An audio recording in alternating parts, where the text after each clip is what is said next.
ഞാൻ ഇന്ന് പ്രഭാതത്തിൽ പ്രാർത്ഥിച്ചുകൊണ്ടിരുന്നപ്പോൾ പരിശുദ്ധാത്മാവ് ആവർത്തിച്ച് എന്നോട് സംസാരിച്ച ഒരു വചനഭാഗം നിങ്ങളോട് പങ്കുവെക്കാൻ ഞാൻ ആഗ്രഹിക്കുക. 30-ാം സങ്കീർത്തനം 11-ാമത്തെ വാക്യത്തിൻ്റെ 1-ാം ഭാഗം. നീ എൻ്റെ വിലാപത്തെ എനിക്ക് നൃത്തമാക്കി തീർത്തു. നമ്മുടെ സങ്കടങ്ങളെ ദൈവം ആഘോഷമാക്കി മാറ്റും. നമ്മുടെ ജീവിതത്തിൽ നാം അനുഭവിച്ച ദുരിതങ്ങളെ, വ്യഥകളെ, വേദനകളെ എല്ലാം മറക്കത്തക്കതുപോലെ ഒരു സമാധാനവും സന്തോഷവും നൽകി ദൈവം നമ്മുടെ ജീവിതത്തെ പുതുതാക്കുമെന്നുള്ള ഒരു ആലോചനയാണ് ഇന്ന് എനിക്ക് നിങ്ങളോട് പങ്കുവെക്കാനുള്ളത്.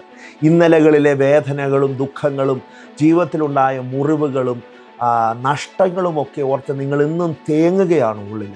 നിങ്ങളുടെ തേങ്ങൽ മാറ്റി നിങ്ങളുടെ ഉള്ളത്തിൽ സന്തോഷം പകരാൻ എൻ്റെ ദൈവത്തിന് കഴിയും. നോക്കൂ, നമ്മുടെ ഇന്നലകളിൽ നാം ജീവിക്കുകയാണെങ്കിൽ നമുക്കൊരിക്കലും ഭാവിയിൽ ദൈവം ഒരുക്കിയിരിക്കുന്ന ശുഭകരമായ കാര്യങ്ങളെ കാണുവാനും അതിലേക്ക് നടന്നു കയറാനും കഴിയില്ല.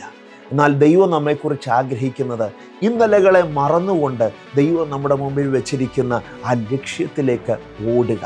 ഒരോട്ടക്കാരനെ നിങ്ങൾ ശ്രദ്ധിച്ചിട്ടില്ലേ?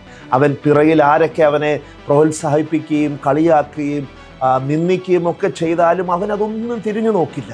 മുമ്പോട്ട് ഓടിക്കൊണ്ടിരിക്കുക. നമ്മുടെ ജീവിതം അങ്ങനെയായിരിക്കണം. എപ്പോഴും മുമ്പോട്ടേക്ക് ലക്ഷ്യം വെച്ചുകൊണ്ട് ഓടുക. ഇന്നലകളിലെ ഭാരങ്ങളെ മറന്ന്, വേദനകളെ മറന്ന് ദൈവം മുമ്പിൽ വെച്ചിരിക്കുന്ന ആ വലിയ സന്തോഷത്തിലേക്ക് നമുക്ക് ഓടിക്കയറാം. നമ്മുടെ കണ്ണുനീരിനെ, നമ്മുടെ പരിഹാസത്തെ, നമ്മുടെ ദുഃഖത്തെ നൃത്തവും സന്തോഷവും ആഘോഷവുമാക്കി മാറ്റാൻ ദൈവം ആഗ്രഹിക്കുന്നു എന്നുള്ള ആ പ്രാവചനിക ദൂത് നിങ്ങളോട് ഇന്ന് പകൽ ഞാൻ പങ്കുവെക്കുകയാണ്. അതങ്ങനെ തന്നെ നിങ്ങളുടെ ജീവിതത്തിൽ സംഭവിക്കട്ടെ. എൻ്റെ വാക്കുകളെ ഞാനിവിടെ ചുരുക്കുന്നു. വരും ദിവസങ്ങളിൽ അത്ഭുതകരമായിട്ടുള്ള സാക്ഷ്യങ്ങൾ കേൾക്കുവാൻ ഞാൻ ആഗ്രഹിക്കുന്നു. ദൈവം അത് നിങ്ങൾക്ക് വേണ്ടി ചെയ്യും. May God bless you. ദൈവം നിങ്ങളെ അനുഗ്രഹിക്കട്ടെ.